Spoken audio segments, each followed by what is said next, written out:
Okay,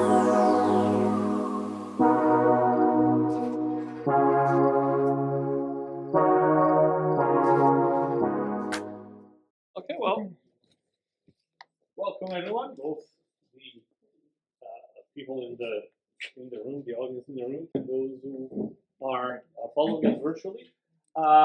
It's my pleasure to welcome again Professor Jayne Tylus for her fourth and, sadly for us, last lecture as part of her period here as our Goggio Distinguished Professor. The fourth is on the theme of friendship. Although there is an appendix tomorrow at the Center for Medieval Studies, where she's also giving a talk, and perhaps Laura can remind us of the time. So we get a bonus lecture tomorrow.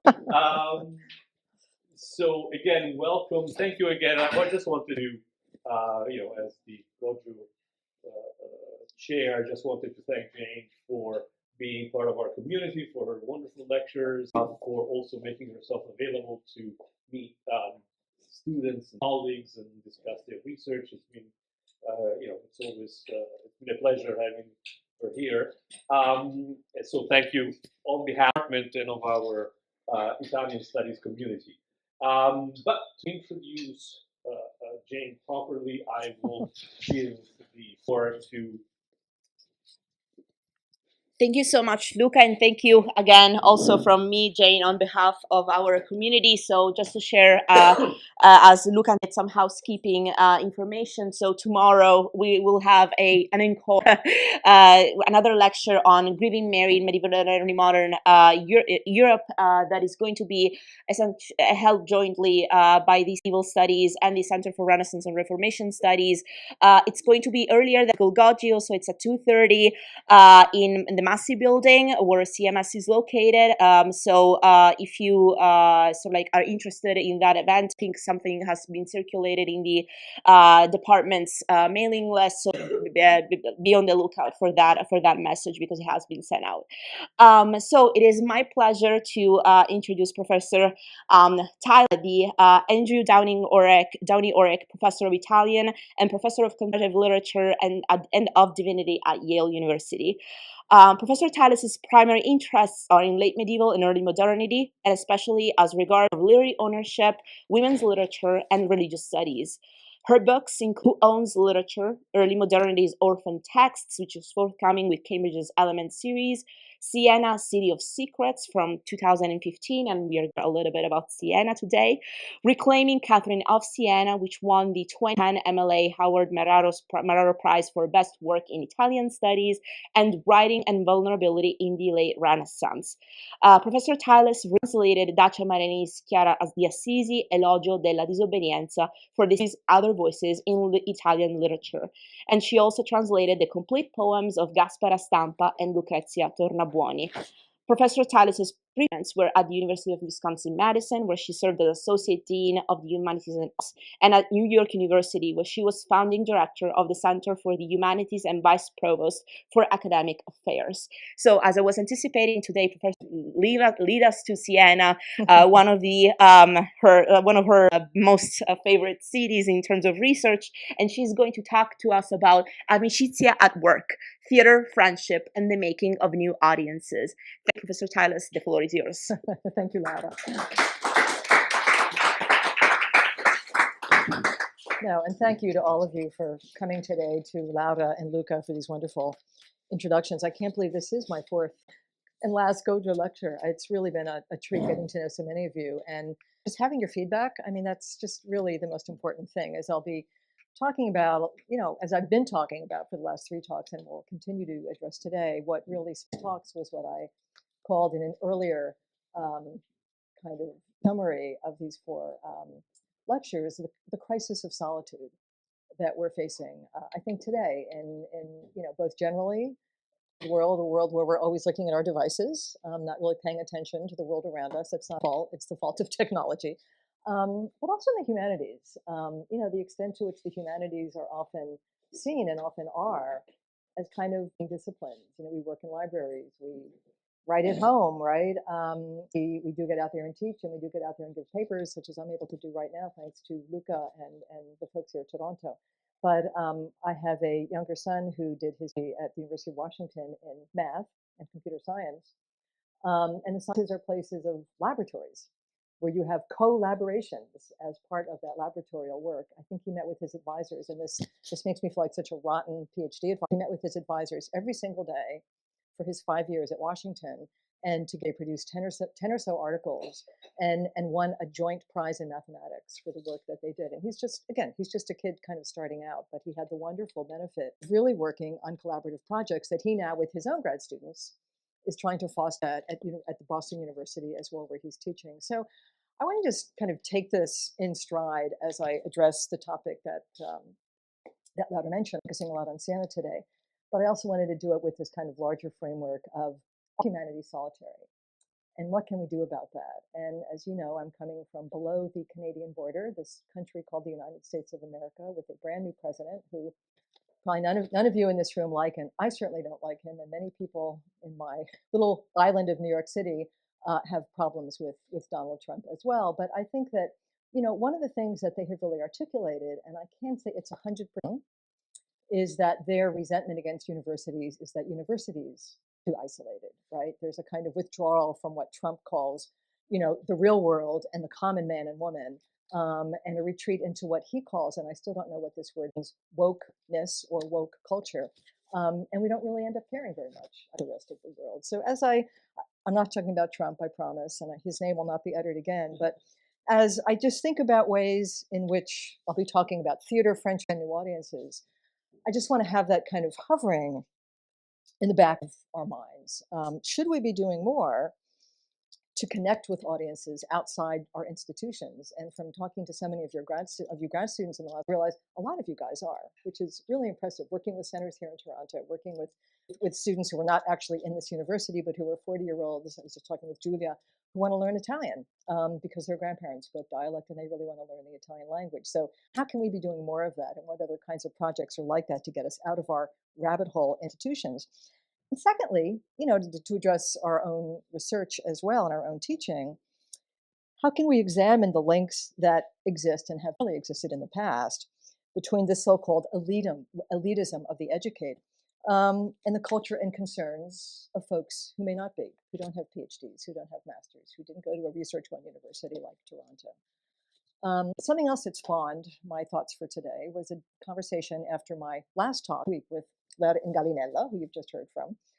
And Laura, quite rightly pointed out that my talk last week was really focused on material that was written and produced for an elite. It involved a just manuscript by Giovanni Di Paolo that he had illustrated of Dante's Paradiso. It was for a very elite audience, King Alfonso V of Naples. It involved another manuscript for, obviously, nuns from wealthy families in a convent outside the walls of Siena, a Clarissan convent. It involved a production in Venice in a very beautiful aristocratic household of Monteverdi's Combattimento di Tanquerinda. The film I showed last week, and I'm actually going to show another little piece of it today, Gianni's Caus, is in a different category, right? Movies, we could say, are kind of for everyone. And maybe that's true, maybe it's not, but it's not just for a very aristocratic, wealthy elite. But what's of interest in the Taviani film, and I think I tried to suggest this a little bit last week, is a way that they arguably place their inspiring author Luigi Pirandello in a space where he seems, disconnected from the Sicilianità, the world that is around him in this film. And we saw, and I will just move to a little image that I showed as my last image last week on the PowerPoint after discussing chaos, of a Pirandello his dead mother has just left him. The ghost of his dead mother has just left him. The world of Sicily is teeming outside, but it's a world he no longer recognizes. And our last shot in this movie, and our last image of Pirandello, the actor who plays Pirandello, is of utter solitude, utter sense of being isolated from this world of Sicilianità outside him, alienated from his mother, who has just departed because she's passed away. And so I think just trying to think about ways in which we have this aching image of a film as a Pirandello in solitude, with this music of the raucous crow, the music I had last week that kind of characterizes the Sicilian peasant culture from which he is necessarily alienated, but his only companion is that music as the movie ends. My question would be in reference to last week's talk, and then, like I said, I'm going to jump into another little piece of this film. Are the Taviani suggesting that Pirandello became too elite to truly be able to embrace the world into which he was born, and yet from which he was himself by virtue of his family's wealth and social class. So again, this issue of possible isolation, possible solitude, how can we in this year of 2025, think about this with respect both to our own work, but also think about it with respect to future projects. So let me jump in. Thanks to Laura, I'll start reading. These questions will continue to haunt me, without a doubt. Even as for today, I've had to figure out what to do with them in relationship to texts I had discussed before our very productive conversation over dinner last Thursday night. So this text, not really a text, well it is, but it's also a part of a movie, is La Giara, which is originally written by Pirandello as a novella, perhaps a novelle, and part of the Taviani's film, from which, again, I'm going to show my only one. I won't bombard you with movie clips today in just a minute. To what extent, so here's my question with La Giara, to what extent is the world of La Giara one to which Pirandello himself out of, yet one which he also wanted to be able to represent, express, if not necessarily be part of? And this might be the wrong question, but I'm going to ask it anyway. Is La Giara really about a place where culture per se begins, from a people joining together in resistance as well as in festivity, and a people who do not have anywhere near the education or the background of someone like the author, Luigi Pirandello? So let me give you the story of La Giara if you don't know it. One Don, who owns a rather beautiful podere in Sicily, has paid an enormous amount of money for the largest giara in existence in which he can put all of his olive oil, only to find that the day after he buys it and pays probably a huge amount of that it has mysteriously broken in the course of the night. He brings in one Zidima to fix the giara. Zidima coming from, again, the common people, as it were, who has a magic glue that can put things together. But Gobo that he is, he has a rather large hunch on his back. Zidima gets stuck in the middle of the jar that he's trying to fix. And Don Lito is exasperated. It's like the only way he can get his jar back is to break it. He wants to keep this giara. So he goes to a lawyer, tries to figure out how to get money. Nothing works. Exasperated, he comes back to his house, goes to bed.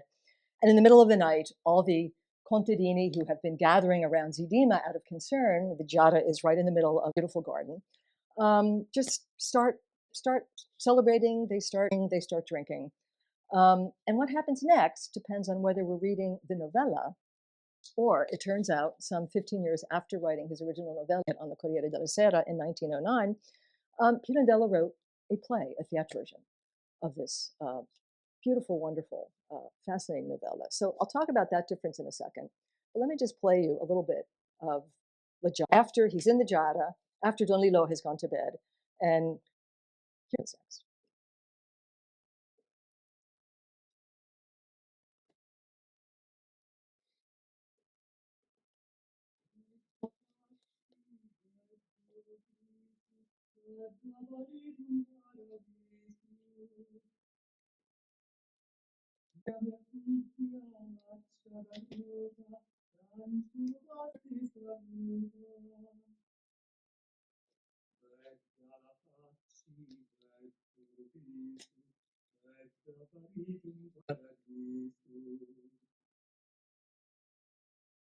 Figlia mia picchia, maccia di rosa, chiavi l'augurio non riposa. Figlia mia picchia, maccia di rosa, anzi passa e ti saluta. Anzi passa e ti saluta.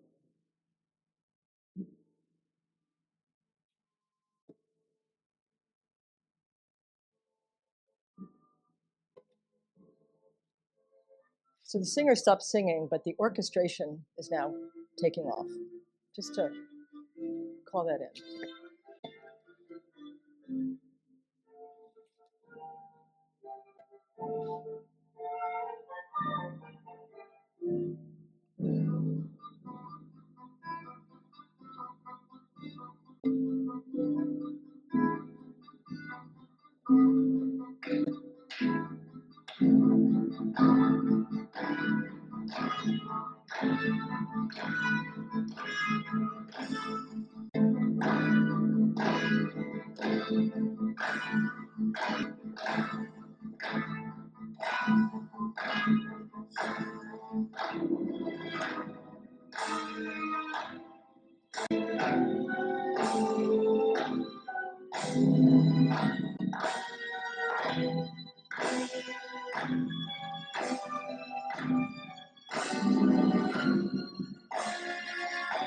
Skip to Don Lilo. Sorry to interrupt.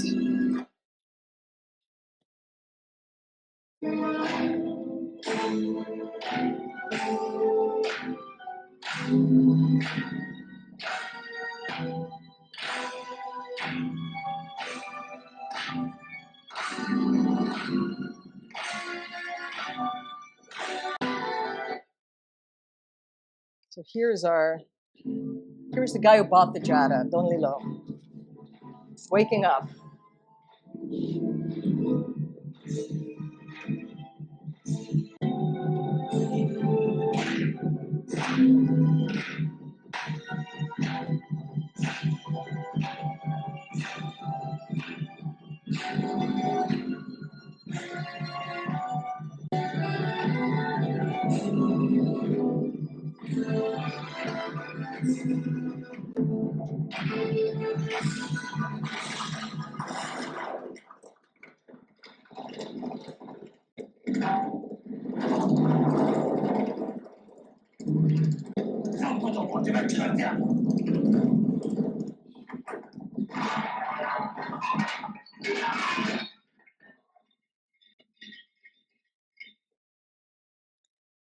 So I've just ended the clip at the place where the novella ends. The novella ends like this. With the kick, Don Lilo, sent the Jada to roll across, the road, and everyone he portrays the contadini as ubriachi, as drunk, and the jar goes to break itself when it hits a big olive tree, which of course here it hits a wall. And then Pirandello just ends with this phrase, e la vinse Zidima. We don't know what's to do Zidima. What did he win? I guess he won the Jada. But that's how Pirandello's novella ends. And I want to just contrast it. I'm not going to show you the rest of the film. It's another minute or two after this. But I want to contrast it with the theatrical work that Pirandello wrote based on the novella of La Jada, because it's very different. And that, in fact, ends like this. So, again, an ending that the Taviani will follow. I'm just not going to show you the rest of the film. Watch it yourself and see it. It's an amazing movie, as I said last week. So, after the jar breaks, they yell they killed him, and Filippo, who happens to be the young man who was singing this beautiful, although in the play, he's not singing, he's actually playing a scaccia pensieri, which I can translate as a Jew's harp. Others are singing, but Filippo himself just starts out with his little Jew's harp playing what obviously in the Taviani's film becomes a love song. Filippo, si alza, non si è fatto nulla. The women are clapping their hands, everyone, viva Zidima, viva Zidima. They put him on their shoulders. They carry him around in triumph. And Zidima, agitando le braccia, l'ho vinta io, which again, I won the jar, or simply, I won. And this is how the play ends, and this is how the movie ends. So I'm curious. I'd love to talk about this afterwards. But what's fascinating is that unlike the novella, the play that Pirandello wrote with a theatrical community, just like the community we see in the film, does something different. It's not this, this isolating moment of a jar breaking, and Pirandello leaves us in suspense, which of course has its own obviously artistic flair.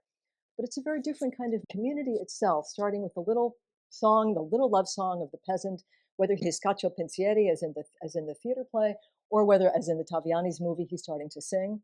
It releases some kind of energy that will allow Zidima himself to be almost resurrected and to exit from the Jada and to say, it's not a narrator saying that, but Zidima himself is able to say, I won.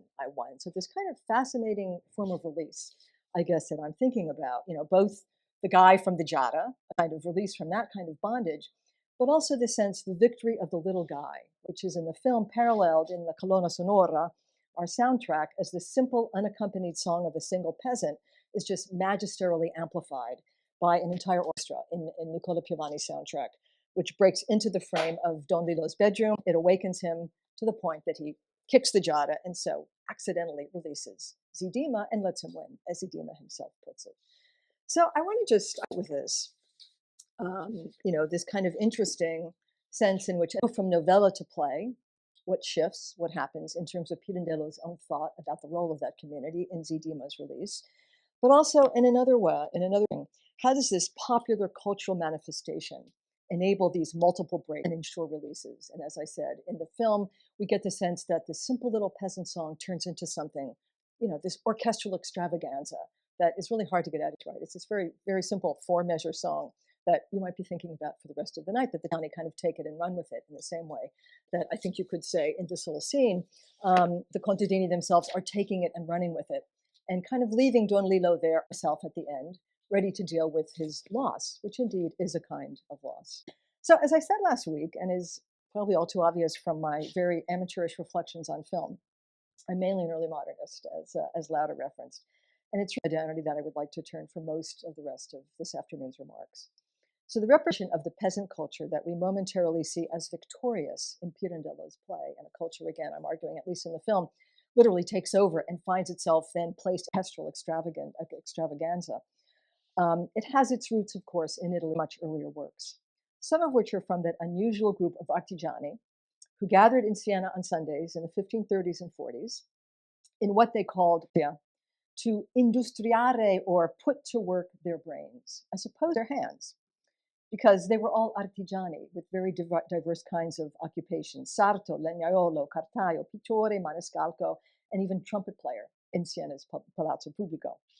This was the Congrega dei Rozzi, and Rozzi kind of a hard word to translate, but I like to call them the rough guys, or the rough kids, whose roughness is on ample display in the personaggio, the character, who became their most important contribution to Italian theater, the villano, or the contadino. The Rozzi are, in fact, a complicated bunch who have long occupied a central role in cultural studies, but I think are far less known outside of these local explorations. They're analogous in some ways to Ruzzante, who has had much greater visibility thanks to the pioneering work of the scholar Ludovico Zorzi, and the translations out thanks to the lately departed and much missed Louise George Clubb, who was at Berkeley, passed away this November. It's, of course, also the case that Ruzzante was deeply learned and immensely gifted as a playwright and an actor who benefited from formal education, from connections with influential patrons, and who knew, among other things, the Latin language.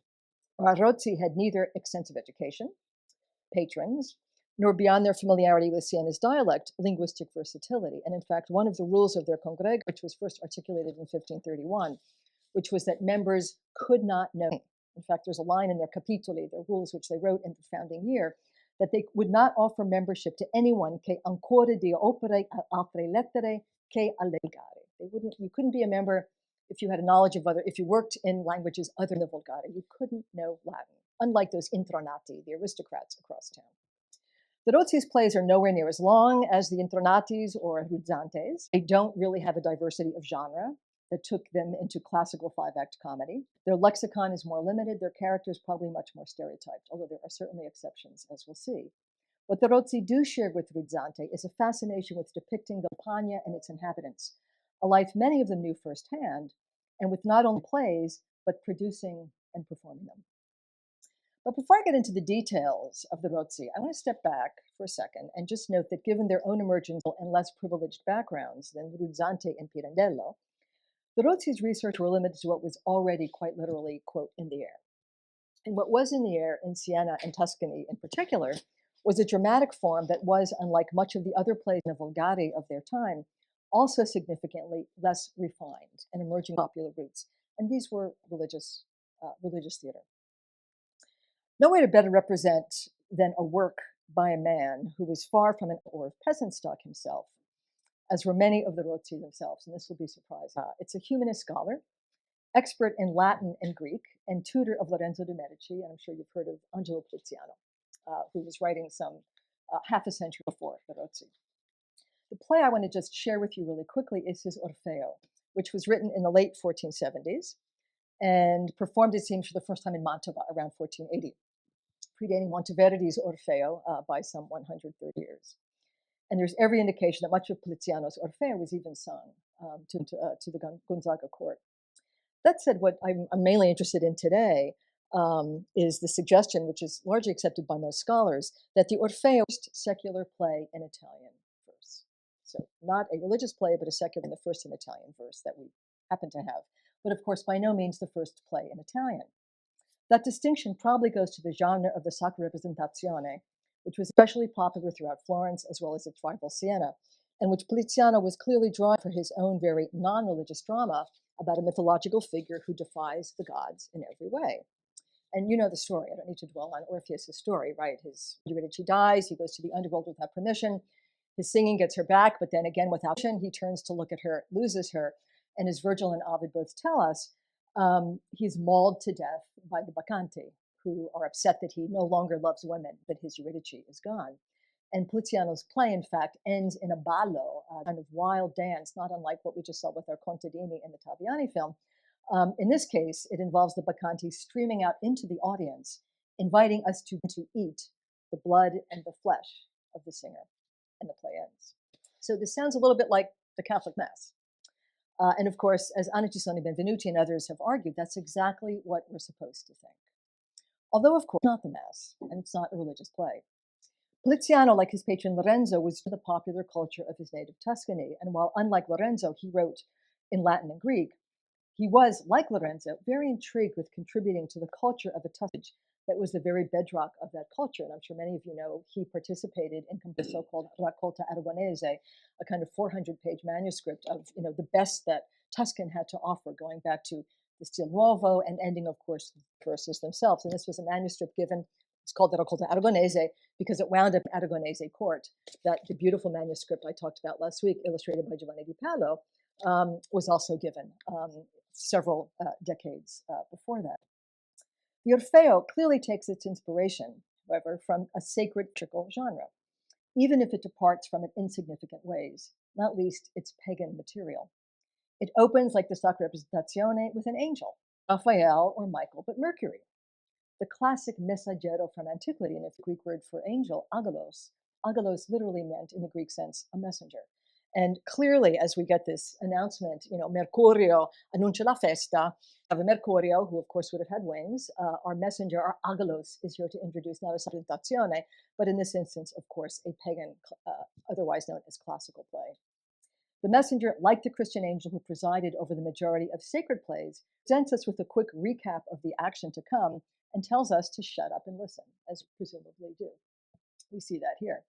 But once the agalos disappears, Poliziano breaks open the frame of the Sacra Representazione to give us neither the rhyme scheme, which we of course see here in the prologue and which dominated the Sacra Representazione genre, and he also violates it to give us not a typical character of a sacred play, but what he calls a pastore schiavone, a Slavic shepherd, who speaks in terza rima, which is soon to become quite marked by a distinct strucciola, right, a rhythmic accenting of the third syllable from the end of a line. We get words ending his lines like agevole, piacevole, piombano, trombano. Again, and then he talks with another pastor vecchio, in this case named Mopso. Then Poliziano will go on to mix things up in the course of the Orfeo, embedding what's dear to the Volgari, such as the canzone and the madrigal, ending with this popular ballad in the meter of the canto canascialesco, with the Bacchanti dancing. Let me just give you those last few lines. And then ending saying, Io non posso ballar più, so tired and inebriated, as they move festively and raucously off the stage and into the audience. Such a surge would not have been atypical for the Sacra Representazione, which, while they often end with the angel reappearing to offer a congedo, also of a procession of characters from the front of a church, or in a cortile, or at times in a piazza, moving into the crowd. So these plays would end, but they wouldn't end with saying, go home, we'll leave. They end with the actors literally coming into the audience. An example of this, which is one of my favorites, is from a Florentine play about Judith, which not with the angel coming back and saying, here's the message, go home, we're glad you came, but with Judith herself. And as you may know, Judith is best known for penetrating an enemy's camp, cutting off the head of the horrible Holofernes, and then bringing it back gleefully to her, which had been threatened by this horrible general. The play about Judith ends with these lines, as she says, con forte man ciascuno armato, grande alzatati lor campo, i.e., let's go out there and fight the general's people. Morto che avranno il loro signore trovato, si metteranno in fuga. They've discovered that their leader is dead. They're now going to take off. And then the important phrase here, uscite abbiate sospetto. So we have to imagine the Sacra Representazione in Florence with everyone, actors included, Judith, her, or most likely himself, leading all of this, perhaps holding a fake head of Holofernes in her hand, and out of the place of the theatrical moment altogether. To say that non-religious street theater, like the canti carnescialeschi that I've mentioned, the vibrant celebrations of Primo Maggio and all of these Commedia di Maggio were performed again in the streets, and also part of Poliziano's many sources. More generally, I'd argue that we have a Poliziano bringing Tuscan theater and a Tuscan language, although one profoundly marked by polymetria e polytonia, as one editor has put it, altogether something quite new. Pagan, secular, not sacred, but using tools of the sacred genre of theater. The Orfeo's own linguistic deformazione, which I had more time to show you, its intriguing hybridity, experimenting with metrical forms, all point to a Poliziano intent on mixing with sacred, rather than abandoning the sacro altogether. Indeed, it is the volgare, widely diffused sacra representazione that features its own pastori. It's about the Nativity, for example. While not only in the play dedicated to Judith, but of course itself, the frame is broken when the audience is invited quite literally to partake in what is no longer a staged experience that we simply listen to and watch. We become one in the driving ballata of the Baccanti, the sharing of the host in the Mass, a surge of energetic vigor to attack the enemies of Israel, as we see here. To invoke a term from my first couple of talks, this is a form of amicizia. Not friendship as we may know it, but this momentary conjoining of communities. Popular and elite coming together, religious and secular, coming together in a volgare that is both dialectal and very dependent on Latin origins. It's a linguistic amicizia too, that's particularly highlighted by Poliziano, who freely translates the Orfeo from both Virgil and Ovid. But I want to turn to theater as a way of an even more concrete form of amicizia and the collaboration and socievolezza, as we've already seen briefly in Pirandello's Giara, that any theatrical production necessarily involves. And through the group of men I've already mentioned, alas, no women, who are the aforementioned Congrega de Rozzi, who in 1531 played every Sunday in order to read, among other things, Dante, Boccaccio, and Petrarca, as we see here. And I won't read the entire passage. In the quinto capitolo, which they talk about what we're going to do when we get together, quando congregati, they mention the extent to which every Sunday in versi o prosa, nel volgare toscano idioma, they're going to be reading something. If it's during Lent, which would be like right now, would most likely be reading the Elegante dotto Commedia di Dante. Other times of year, altri tempi si lega o le leggiadre opere del Petrarca o le dilettevoli prose del Boccaccio o di altri autori antiqui o moderni who have written things in an elegant fashion. This is their motto and their mantra as they're getting together on these Sundays. And as they're getting together, and this is another quote I'd like to share with you, we know in this little poem by one of the original Rozzi named Angelo Jayne, Maniscalco, he wrote this for the Capitoli, which I've just referenced. As he's talking about what they do, he say, when we find ourselves together like brothers, come fratelli da 8-10, tutti buoni compagni. The phrase about working our brains occurs here in the poem, sol per industriare nostri cervelli, non per attribuire roba o guadagni e per mostrare che ancora nei poverelli regna virtù. Even the poor are able to be people in whom virtue reigns, or virtue. So I think a kind of interesting way of thinking about what these artisans were up. They not only read together, as I think is probably clear from what Jayne is saying here, but artisans that they were, they made things together. The artifacts that they created with their hands, their minds, and their bodies in order to embody their readings and turn them out into the community. This is where the interface, such as it is between the popular culture that was, quote, in the air, like the sacred theater, and perhaps no one in Siena, as along with the works of the canone, such as increasingly being perceived, comes together in quite another way. So they're reading Dante, but they're borrowing from the popular theater to write their own plays about villano. These things go together. At the same time, I think it's really important to realize that in these years that overlap Pietro Bembo's and predate the founding of the Accademia della Crusca, it's not necessarily the case that the Tre Corone were all seen across the board as tinged with, quote, elitism, right? Dante in particular, despite those fancy illustrations to Paradiso last week, was far less elevated in his language than he might have been, as the polite and picky Bembo well knew when he chose Petrarch, not Dante as Italian verse. The fact that the Rozzi would add the Neapolitan writer Sarro to their list 2 years later suggests they were not necessarily, just totally attached to either Tuscan or to the Trecento for their authors.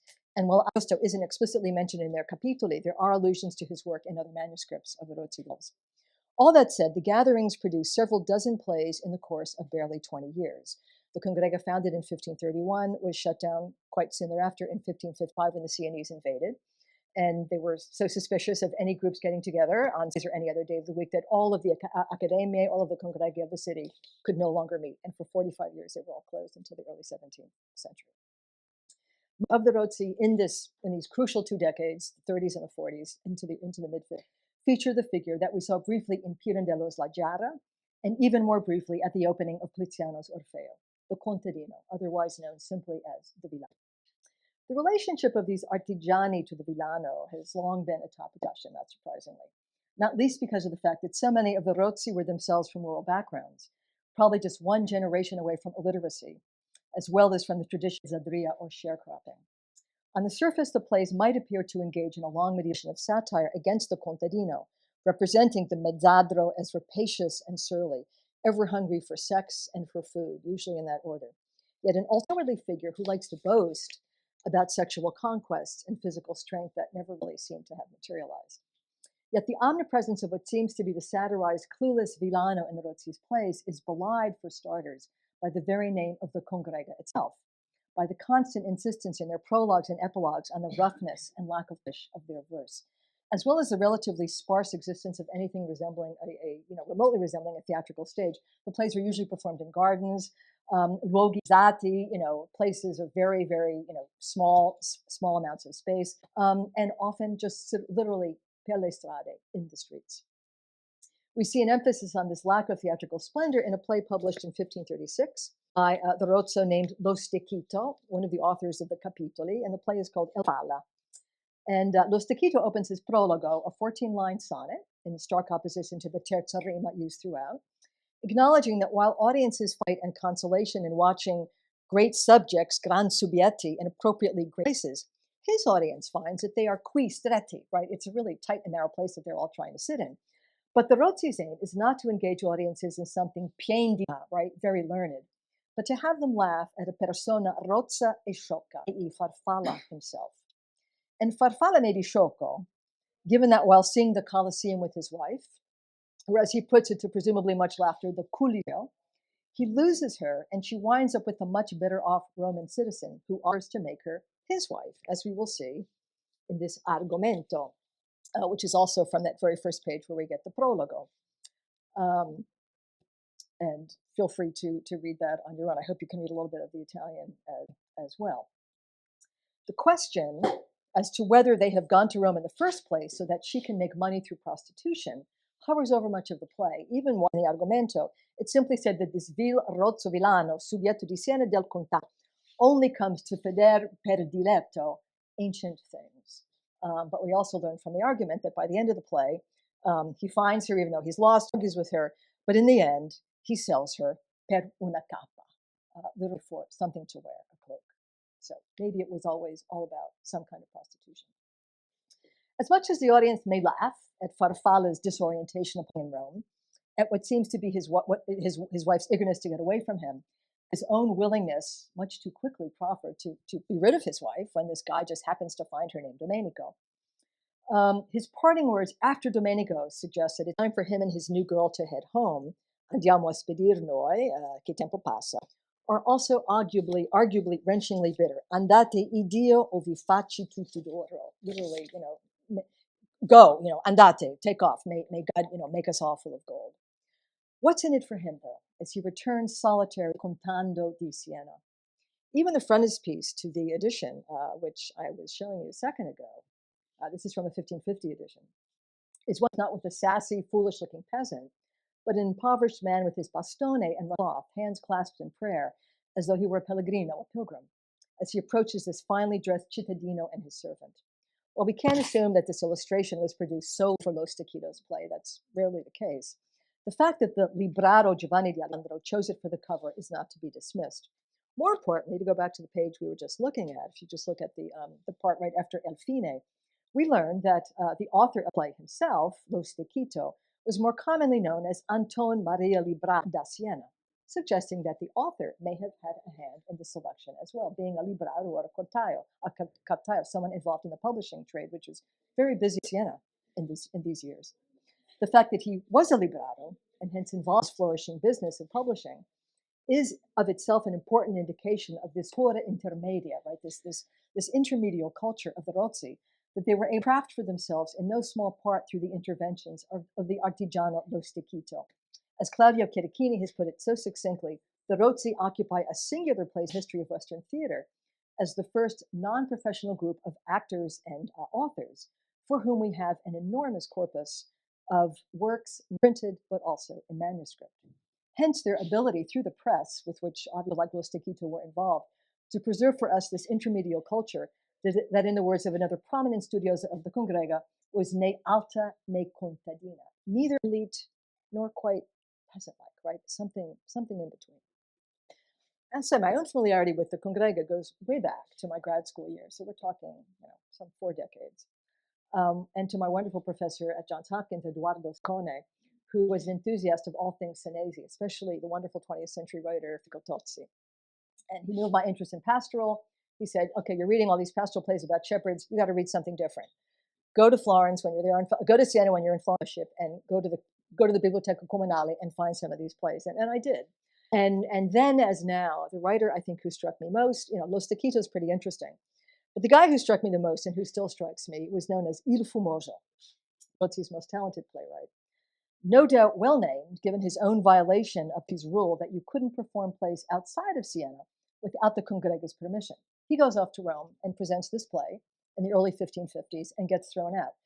He's back in the Congrega de Rozzi's graces, as well as in the graces of Cardinal Francesco de, who had emerged as one of Siena's protectors after the Spanish, after some 20 years of kind of ruling, quote, protecting the Sienese Florentines, but really ruling with a very iron hand. And the Sienese at a certain point got so upset that they had a rebellion and were able to chase the Spaniards out, kind of like, again, our present, chasing Don Lillo in his own way, out of his own bedroom. So again, Il Fumoso gets thrown out, he comes back, and his play is actually produced to much acclaim, apparently, in the company of the Cardinal, who now is taking over as a kind of protector of the Sienese against the Florentines. It didn't work because 2 years later, Florence did. But for this little moment, 1553, 1554, we have a play like Il Travaglio being shown to the Cardinal and what we can call the higher echelons of society, and I assume a place that is not somebody's backyard. Like Lo Stecchito, Farfalla, and like most of the Rozzi's plays, Il Travaglio represents a mix of social classes. In this instance, not a Roman citizen who stumbles upon a contadina in the labyrinth of Seo, but a stingy padrone, like Don Lillo, in this case he's named Giancarlo, turns out, only in Act 5, to be an exiled Florentine who changed name and identity upon his arrival in Siena. In this early example of a Rozzi production that would introduce the commedia contadinesca to the elite genre of classical comedy, in this play, children returning to parents, it's kind of a Plautus or Terence kind of play in some ways. The villano, in this case 2 actually, so the villani, retain a critical role, given what turns out to be increasing reliance on the villano as a kind of go-between or messenger, although not an angelic one, for the owners of the poderi outside Siena. Indeed, the drama of the play is initiated when the villano Favilla, charged a letter to the young girl with whom a boy Eugenio is enamored, ends up giving that letter to her mother instead, so releasing the complex narrative line that will end up with the girl Leonora dressing in the clothes of a man to escape her overbearing father and go off into the countryside looking for her dear Eugenio. But an act of cross-dressing that releases us into the play's both most comic and yet disorienting scene. On her own in the Campagna, off to find her beloved, Leonora is tested by what seemed to be 2 Spanish soldiers, given that Fumoso wrote his play when the Spaniards were still in grosso modo Siena's protectors. But that so-called protection produced violations on every level, with respect to the many claims the Spaniards made on the property of, especially those in the Campagna who had all the food, as well as unprotected women working in those fields. This, at least, is what the 2 desperate villani tell us as they try to figure out a way to get the money that Favilla owes his stingy padrone, still unpaid, money that he needed for other things. And let me just show briefly the conversation that they have before they arrive at the desperate means of themselves dressing up like Spanish soldiers and attacking this poor girl dressed as a man, Leonora. So Favilla, so più disfatto di questo paese, Solleva, so forse io di te più disparato. And then we get a whole list of the things that have been happening to this other villano. Sollevos, this questa carestia, I had to sell everything off. The ricolta del vino è triste stata. And then we get gli spagnoli. Gli spagnoli mi hanno tutto scapparta, right? They've taken everything. I used to have 20 chickens. They carried those away when I wasn't looking. And that doesn't even count all of the balselli, all the taxes, dozens of other things that are weighing on me as a villano in this horrible time of Spanish overnight presence. So what do they decide to do? Favilla e Solleva. They're going to dress up like Spanish soldiers and attack the next person they see in the Campagna, who happens to be Leonor dressed as a man. As they approach her and thinking him and start to, grab things from her, which they hope will be lots of money, they even attempt to speak a mishmash of Spanish. At one point, Solleva berates Villa for suddenly slipping into Italian. And they do manage to intimidate this young Leonora, whose identity, despite all the hair that spills out of her cap, they keep saying, well, that guy has a lot of hair, without realizing she's a woman, remains hidden to the Dani. Their attempt to rescue themselves from debt fails, since Leonora carries no money, just a ring, and they both fight about who gets to have the ring. And yet their bedraggled attempt to get the money that Giancarlo is harshly demanding within a week make think of the avaricious Don Lillo of Pirandello's La Giara, without an ounce of compassion for the poor underclass who work for him every day, has its own modus operandi from Il point of view. Their desperation, and look at that word disperato in the Italian, it's the point. And the fact that they're modeling themselves on the very Spaniards who their Sienese companions led into the city in the first place shows the extent to which the ones who have most paid the Sienese political screwing up are indeed the villani. And this brings me to a quote from a play by Il famoso Batecchio, in which he simply spells this out again. A bunch of villani getting together, complaining, it was terrible when the soldiers came here, since they haven't left us any bread for our meals.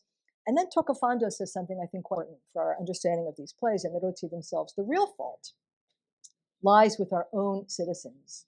Hanno colpa I nostri cittadini. Bear this in mind. When something bad happens to the city, quando che viene qualche gravezza a Siena, it usually falls to us poverelli a patirne la pena. We're the ones, the poverelli, who in fact suffer. And then this Pellegrino suddenly shows up after all of these complaints by these villani who work day and night. When the Pellegrino says, del cammin stanca mia vita si sente, you're like, you're tired. What about us? Clearly a contrast that Il Famoso is setting up here in this earlier play. Citizens are, in short, the cittadini are the ones who are at fault, and it's the poverelli who rise. This line has stuck with me now these past 40 years since first reading in the Biblioteca Comunale in Siena, and suggests to what extent, even if comparatively small doses, Rozzi targeted as the main subject of their satire, not these hungry, impoverished villani, but the inconsiderate Sienese, nostri cittadini, who are decidedly not noi contadini. This is why, to go back to Il Travaglio, the peasants need together. 2 acts before they try to steal money from the poor Leonora, we simply get this conversation between those same 2 villani, Favilla e Solleva. The very first line, I think, basically says it all here in a kind of interesting dialect. Otherwise, in modern Italian, we might say, aiutiamoci sempre tra noi, right? We always have to help. We who are poor, we always have to get out there helping others. When you think about my padrone, who has the same conscience, and here we get the preti too, there sono ingrati senza discrezione e vivono d'ozio e del bene altrui. The Spanish non c'entrano, obviously, in this moment. It's really about the Sienese themselves.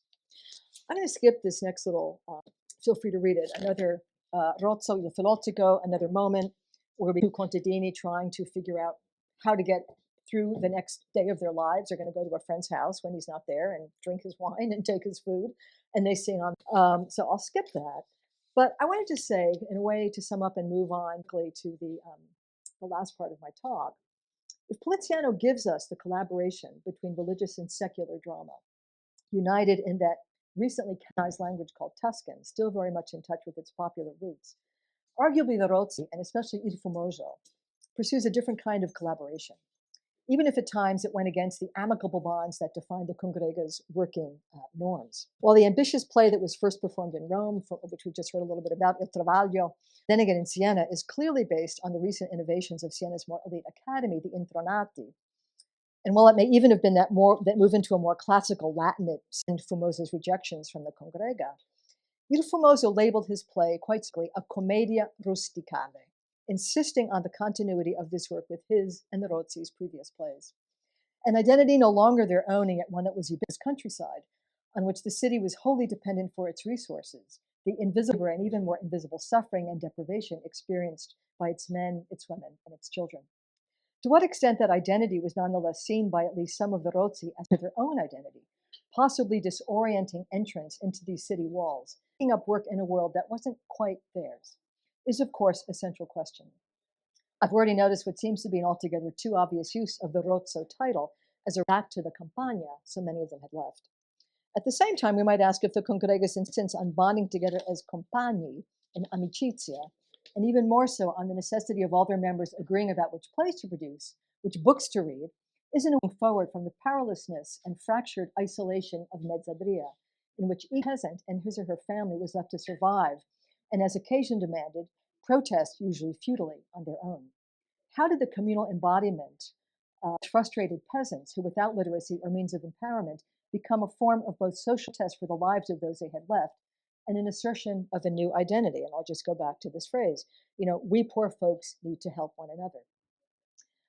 New identity that, aside from moments like the peasant rebellion in Luther's Germany, which happened shortly before Mozart wrote this play, a rebellion put down more abrasively than by Luther himself, was non-existent in Europe's feudal holdings, and holdings that would remain thus feudalized in many places throughout Europe, and especially in northern Italy, until the startlingly late date of the 1950s. So Mezzadria, shareholding, sharecropping, didn't go away after Ufamosa for over 4 centuries. And to the startling date, the 1950s, that I want to move in the very last section of my talk with 2 examples of present engagement and collaborations. One example follows organically from the Rozzi. The other, maybe less organically, takes us back in very different ways to the precious manuscript by Giovanni di Paolo of Dante's Paradiso last week. The organic connection, so example number 1, again, quite briefly, is with what one might call a modern Congrega dei Rozzi. Some of you may know firsthand the theatrical group I'm going to talk about here. A group like the original Rozzi, artigiani attori non professionisti, the Teatro Povero of Montichiello, a small town just outside Pienza and about 6 hours from Siena. As welcome as the end of the practice of shilling in Mezzadria was to those who had remained tied to it for literally centuries, it was also disorienting.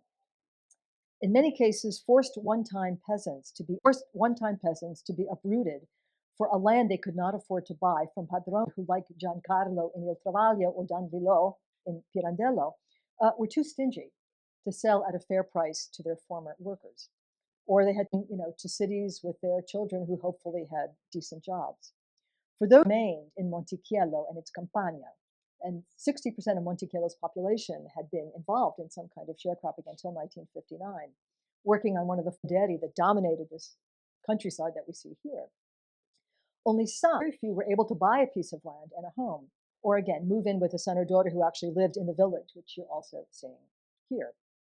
The decision some 10 years later, in the late 1960s, to create a local theater that at first put on plays about Piello's past, an invasion from the 16th century, a chilling true episode from World War II in which the Germans threatened to kill the entire village before the German wife of the shopkeeper intervened and said, we need to save these people. My husband is Italian, save this wonderful village, and they did save them. They soon turned to exploring the village's present, mainly how to deal with the long-standing tendency toward ambivalence in relation to the modern world around the village. Should they join it, or should they stand apart from it? Or are they, as seems more probable, part of it already? These questions were posed some years ago in the early 1990s by the wonderful Renaissance scholar turned expert on Montichiello, Richard Andrews, one of the most important scholars of both the period of the Rozzi and contemporary theater today. His own immersion in Montichiello's theatrical tradition of the autodrammi, essential reflections on Mezzadria life and its aftermath in a world that is increasingly ignorant of this tradition, began almost by accident. He was, riding around in the Tuscan countryside, came upon this practicing a play in the middle of a piazza, the middle of the city. Here we have an example of what that piazza and the stage, very humble artisanal stage, looked like, and I'll go back to his books. And he just started to meet people, and he started to, in fact, write down. They didn't really even have transcripts of many of their plays. And Dick, for at least 20, go every single summer for 3-4 weeks and work with the people there, not to take part in the plays per se, but to record them and to talk with people, and eventually to write the first book that you see on, and then to collaborate with Alberta Rosa with a collection and anthology of much of what the Teatro Povero had done, as you see on the right. This is a village, and this is a play, and to just quote their early plays where they move from historical occasion to talk about the world today in Monticello, they realized quite early on what this gathering together to write, produce, and act themselves as villagers in the middle of the piazza, in the central piazza in the town, what it has meant to them. And so in one of their early plays called Noi di Monticello, i.e. in 1970, the theater è divenuto un mezzo per cementare l'amicizia. It's a place really to cement our friendships. All year long, questa gente pensa a teatro. We're all thinking about theater and what it means. It's hard to understand what it means to spend a month and a half rehearsing in the piazza at night with people eager to take part, anche se stanche dal lavoro, right? Here they are, they work all day in the barber shop, out in the field, doing something incredibly busy, and yet they come and spend hours at night in prove and then ultimately in performances. And again, as I mentioned, the main piazza is what functions as the stage. The place where notes, the villagers insisted its audience should meet them. The village is home ground, so that the everyday physical environment of Monticello should be built irremovably into the autodrammi as space occupied by performers and spectators. And Dick goes on, and this is the quote you saw a second ago. The fact that the act are real villagers and never make the least attempt to look like anything else is a powerful part of the statement being made, an element which no medium other than theater have provided. They're one and the same. They're not actors, they're themselves. Despite what were at the time of the Teatro Povero's founding, for example, Pasolini's contemporary into the local popolo for his actors in movies like Il Vangelo secondo Matteo, cinema is not performed, right? We don't see a movie in the space of its production. We see it somewhere else. The Monticello plays were and are as really dramatized to locals as well as to tourists, taking place in their own space, which cannot be negotiated, as they dramatize issues both about their receding pasts and their present. We have to go to them. In their space, even presence is always and already a questionable one. As Dick asks in a pioneer article on Monticello that led to his book, how to balance the outside and the inside. How apart from the world of us tourists spending money to see a play outdoors on a lovely or increasingly July evening, can the village quite literally afford to be? Like the Rozzi, who wanted to make fun not so much of the villani, but of the cittadini known as their fellow Senesi, it's a tenuous balance. Given their and the 16th century artisans' dependence on that world, which I would say is at least my world, right? The American tourist going to Italy in July and paying money to see a play. The Rozzi would eventually yield their trading insights into peasant culture to the more mundane, less lively civic comedies that characterize not only that no longer characterize their local region, but a national abstract Italian, grounded in a tepid hearkening back to cult models. That is to say, when the Congrega reopened in the early 17th century, the villani were pretty much gone. Let's just write plays that, are about kind of classical comedy, arte, leave the villani behind. And they did. That's why this 20 years worth of from the 1530s, 40s, and 50s are the crucial works to really understand. The Teatro Povero has arguably been more insistent on keeping this tension to the fore, addressing more recently the push to sell homes to vacationers who will occupy them for several weeks a year, and the resistance of now elderly children of former peasants to abandon their country abode, humble as it might be. And this was the subject of one of the plays I saw back on, which was called Ma non è abuso di potere, no misproperty, right? I mean, this interesting sense of do we really sell our homes to someone who's going to be here 3 weeks a year, even though we'll make a lot of money and can move to Rome.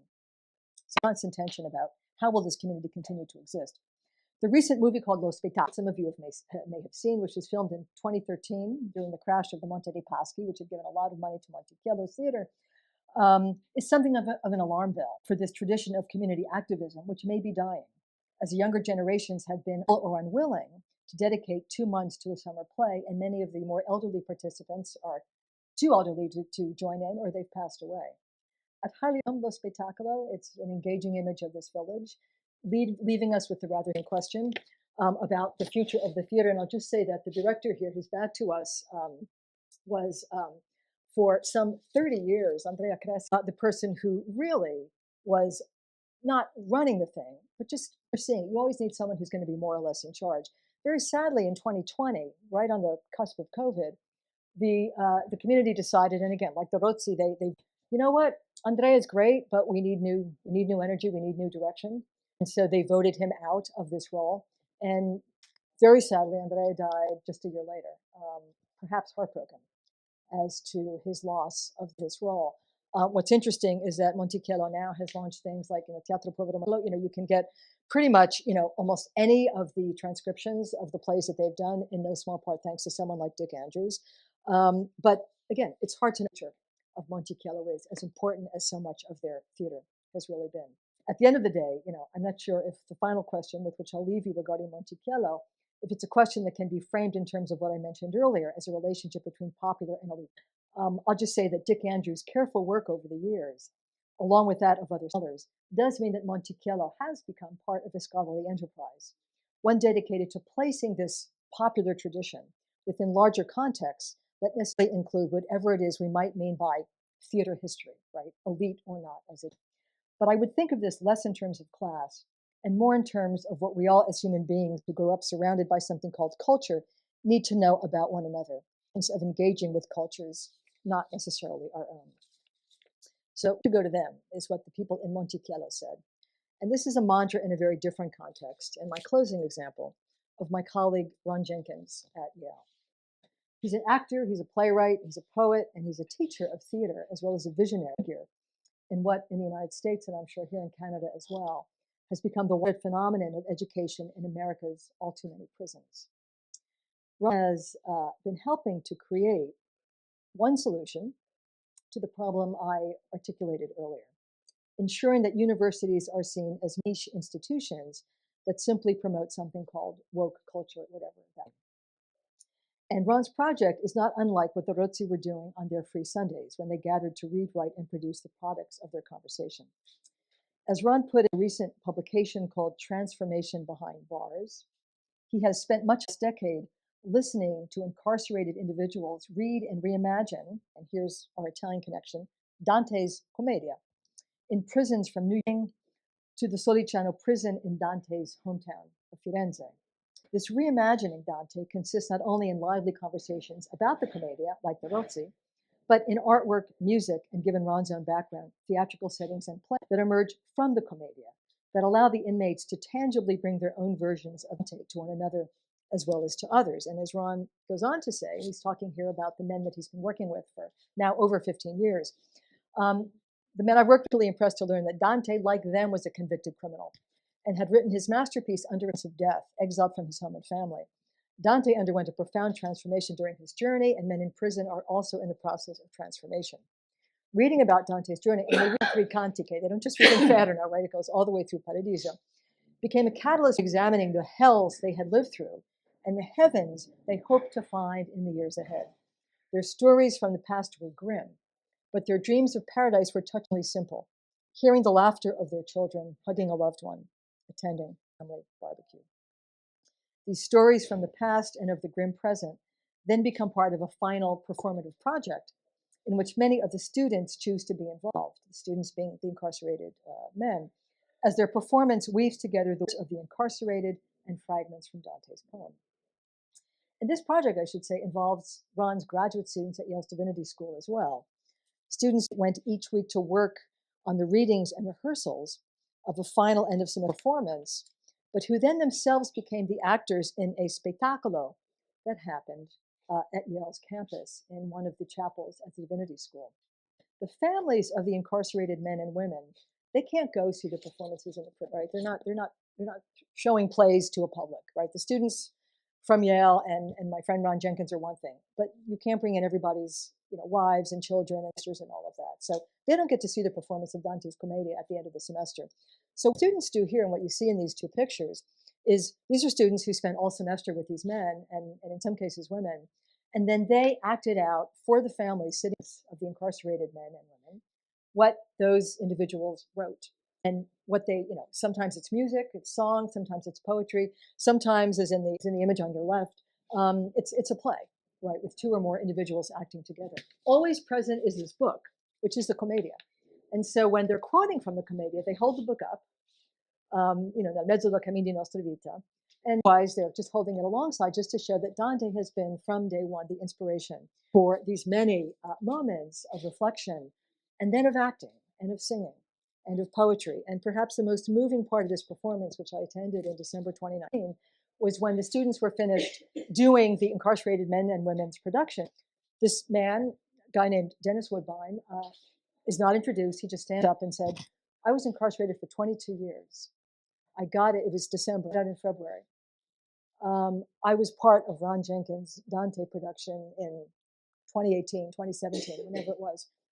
I am here today in front of my wife, in front of my 3 children, in front of my sister, read to you my poem that I wrote based on the first canto of the Inferno called Once I Awoke. And it's, you can't imagine the incredibly beautiful moment. I mean, this moment was beautiful too. Students embodying what they had been part of in the prisons.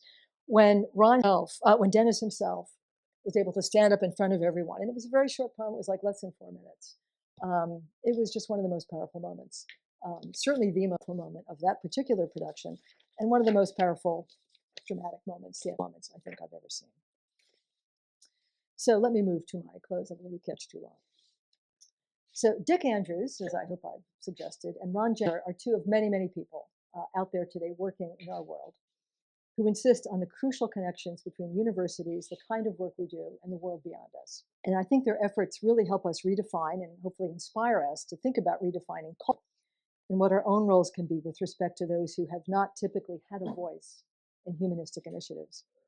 Yet such initiatives can and perhaps must base where those voices can then go on to be heard in other contexts, political contexts, social contexts, economic contexts.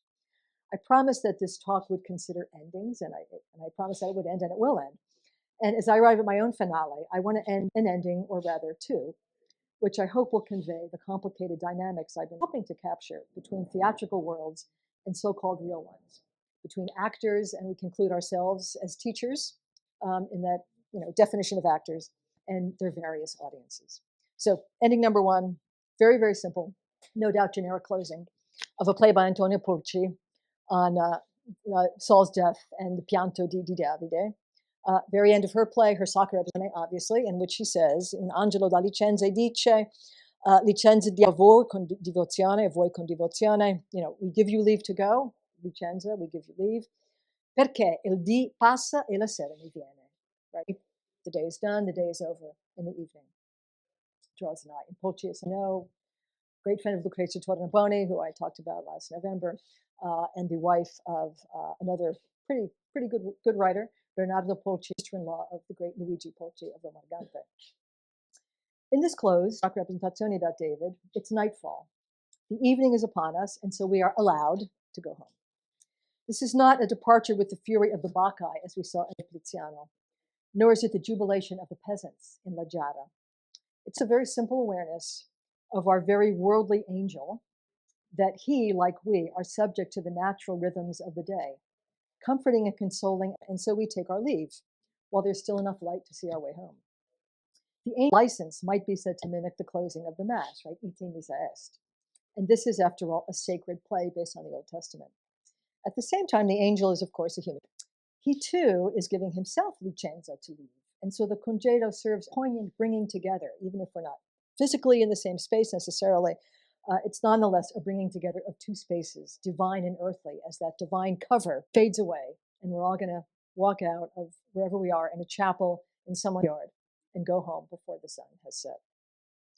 The second closing, I'll give you the whole thing here and then move quite quickly to a briefer condensation of it, is a much more complicated, from a very complicated play, 130 years later, Shakespeare's Tempest, not an Italian play, but a lot of Italian characters, other than Caliban and Ariel. Probably Shakespeare's final play as well. So scholars have been taking a kind of farewell here from our playwright. The mago, Prospero, no longer possessed of his magic books, struggles with the question as to who has the power to enable others to leave. Now my charms are all, and what strength I have is mine own, which is most faint. Now 'tis true I must be here confined by you or sent to Naples. But release me from my bands with the help of your good hands. Gentle breath of yours my sails must, my project fails, which was to please. As you from crimes would pardon me, let your indulgence set me free. So again, who has the power to enable others to leave? Who is bound to whom? Are we the audience enthralled to the performers, or are they enthralled to us? Which world has the upper hand? Who forgives whom for their trials and errors? A recent performance that I saw about 6 years ago in Brooklyn of The Tempest by an all-female cast used the suggestive language bondage and crimes and indulgence and enslavement, which are seen both here in this licenza, as well as throughout the play itself, where Ariel and Ban are both explicitly referenced as enslaved peoples, to create the setting, perhaps not surprisingly, of a prison. All the actors, all the actresses, are incarcerated, putting on their play in a prison. And in fact, before they let us into the theater, waiting outside to go in, you couldn't go in. And they had all of the actors coming in. They were all chained together. They all had their prison gear on. And they were literally being led into the theater and on the stage to show that they were prisoners who were going to be performing Shakespeare's Tempest. Dante performed in a real prison. You've seen an example of that. The Tempest performed a fake prison. The endings of both Dante's Commedia and The Tempest stage a kind of release, or perhaps in both cases, a request to be released, a breaking of boundaries. But Ron Jenkins' actors cannot leave. They're not like Pulcinella, going to get to go home in the light of day as evening falls, unless they're Dennis Woodbine, after 22 years, who finally is able to get out and perform in front of his wife. One can only their experience of reading, writing, acting together with one another within a prison's wall might allow, at the very least, for some amicizia, some companionship to enable them to get through the difficult times that Dante once knew too. Thank you so much for your patience.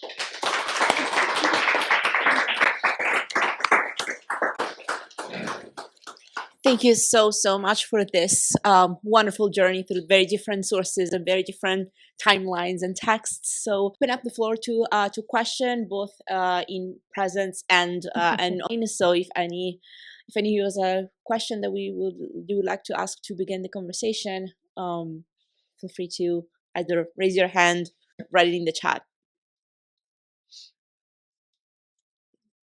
And it was a lot of ground covered really quickly. Yeah. So feel free to reflect for a second. I'll drink my water.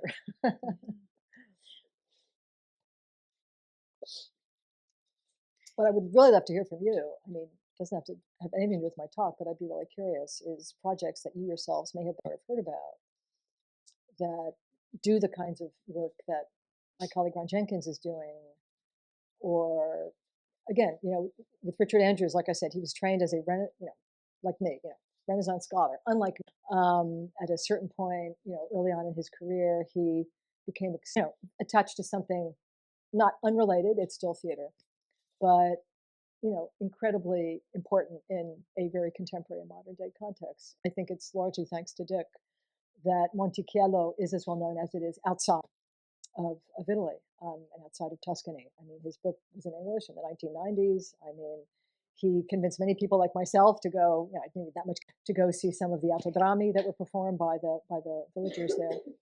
And so again, like I said, if any of you has examples of a kind of work that would kind of fit into these very different modes that I've talked about today, would be great to from you too.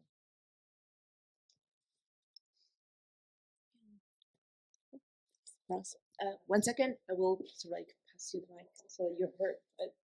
Virtual. So what do I do? Just like that. I guess I want to ask the sad question of: are you saying it's coming to an end? That the theater, if they, if they kicked the guy out the year before he died of COVID, no. If things do come to an end, that whole idea that you can't somehow maintain enough of a commonality of the culture that's going on in the town itself. And I'm saying that from having spent a week in a town like that. Mm-hmm. But again, like, we'd like to believe it could go on, but I'm not, I'm not trying to say this as a doom and gloom, but what is the truth? Yeah, no, I mean, I no, thank you, Roz. I think that it's a really hard question. I mean, the fact that there is now so much on the web about Monticello, to me, was a bit heartening to see. There's now a museum, and I shouldn't say like it didn't happen overnight. I mean, the museum's been there for years. There's an indoor theatrical space now, which is somewhat more recent, so they can act things in the wintertime. So they're not, but which is in and of itself, a transition, right? from the space of the, the common space of the village to an indoor space, which was an old granaio. So, on the one hand, you can say, that also has its history, which continues here. It's still a very open space.